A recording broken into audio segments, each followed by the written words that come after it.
श्री शिवाय नमस्तुभ्यं।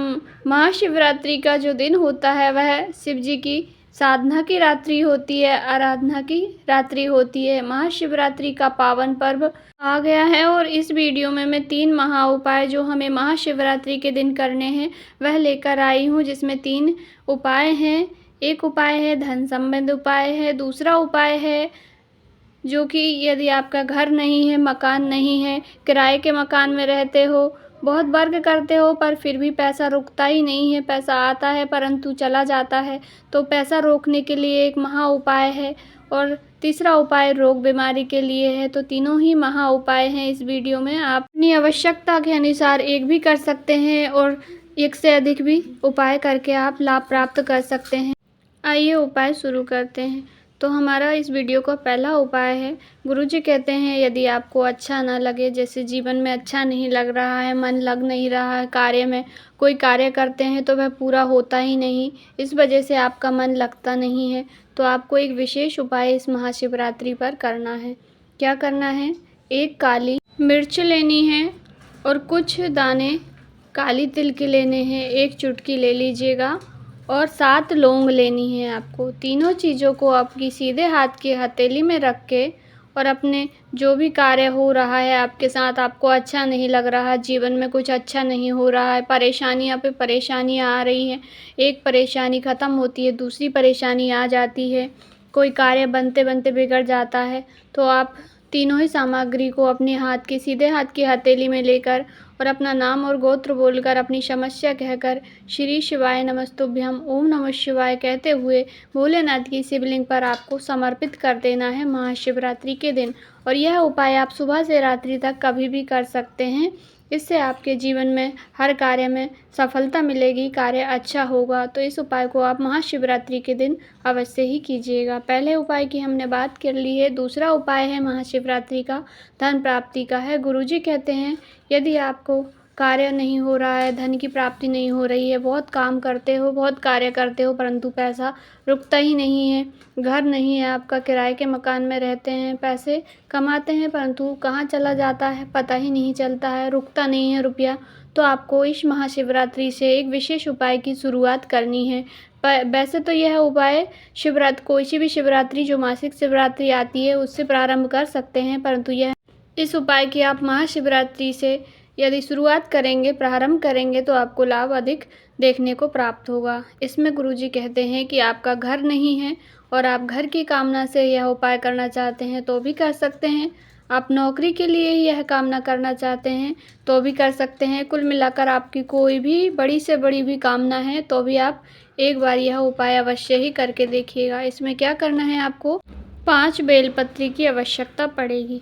केवल 5 बेलपत्री ले लेना है। इस बात का ध्यान रखें कि बेलपत्री साबुत हो, टूटी फूटी बेलपत्री नहीं होनी चाहिए। भगवान भोलेनाथ को प्रत्येक सामग्री आप सभी जानते हैं अखंड चढ़ती है, खंडित नहीं चढ़ती है। हम चावल भी चढ़ाते हैं तब भी हमें साबुत चढ़ाने पड़ते हैं और बेलपत्री भी साबुत ही लेनी है। तो 5 बेलपत्री ले लीजिए।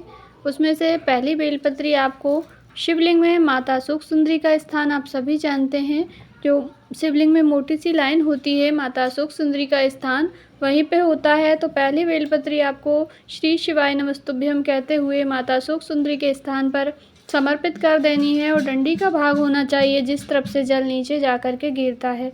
दूसरी बेलपत्री आपको शिवलिंग में माता पार्वती का हस्त कमल होता है जिस पर शिवलिंग रखी हुई होती है गोल जलाधारी, उस पर आपको दूसरी बेलपत्री समर्पित करनी है।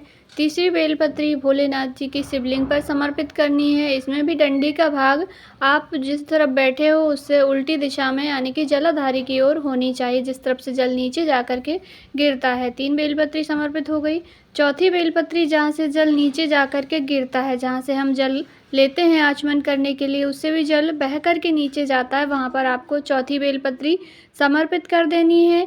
बेलपत्री समर्पित करते समय आपके मन में श्री शिवाय नमस्तुभ्यं का स्मरण करते रहना है और अंत में 5वीं बेलपत्री नंदी महाराज को जो उठा हुआ पैर होता है उस पर आपको समर्पित कर देना है।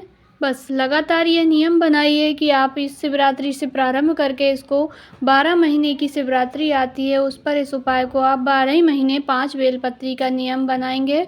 और 5 बेलपत्री इसी प्रकार से भोलेनाथ के शिवलिंग पर, माता पार्वती के स्थान पर, अशोक सुंदरी माता के स्थान पर, नंदी महाराज के उठे हुए पैर पर और जहाँ से जल जा कर के नीचे गिरता है, पांचों ही जगह पर आप समर्पित करेंगे। इससे क्या होगा, गुरुजी कहते हैं इससे बड़ी से बड़ी आपकी कोई भी कामना है, यदि आप घर की कामना से करेंगे तो शीघ्र ही आपका 1 साल के अंदर में घर बन जाएगा।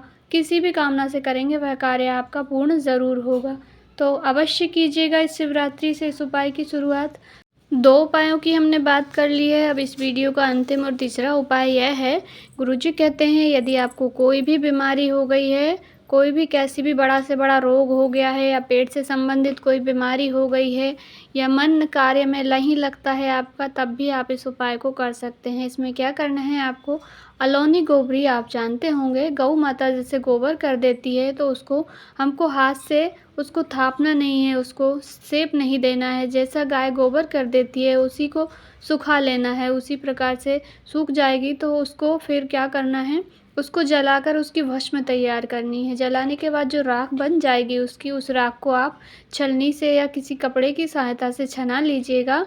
उसमें कोई भी कंकर पत्थर ना बचे, ऐसे महीन राख पूरी हो जाएगी। उस राख से आपको, उस भस्म से भोलेनाथ का आपको शिवरात्रि के दिन अभिषेक करना है। सूखी ही राख को आपको भोलेनाथ की शिवलिंग पर चढ़ा देनी है, अर्थात शिवलिंग का अभिषेक कर देना है। श्री शिवाय नमस्तुभ्यम बोलते हुए समर्पित कर दीजिए। पूरी भस्म जितनी भी आप 1 मुट्ठी 2 मुट्ठी चढ़ाएंगे उससे आप अभिषेक करेंगे। उसी को थोड़ा सा प्राप्त कर लीजिएगा, किसी कागज़ में या किसी भी छोटे से बर्तन में आप उसको इकट्ठा कर लीजिएगा और उसको रख लीजिएगा। और जहाँ पर भी आपको समस्या है, जैसे पेट में दर्द हो, उधर से संबंधित कोई परेशानी हो, तो उसका लेपन कर लीजिए। या आपका मन न लगे कहीं कार्य में तो आप उस भस्म का एक तिलक लगा लेंगे तो भी पर्याप्त होगा। तो यह रोग बीमारी में आपको बहुत काम आएगी। कहीं पर भी रोग बीमारी हो तो आप उस भस्म को, महाशिवरात्रि की जो भस्म होती है उसका बड़ा महत्व होता है गुरुजी कहते हैं।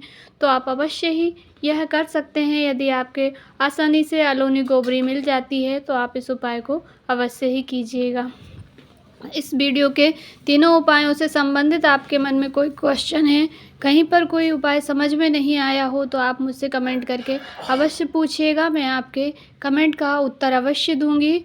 यदि जानकारी अच्छी लगी हो तो वीडियो को लाइक ज़रूर करें। चैनल पर नए हैं तो सब्सक्राइब करें और कमेंट बॉक्स में श्री शिवाय नमस्तुभ्यम हर हर महादेव अवश्य टाइप करें।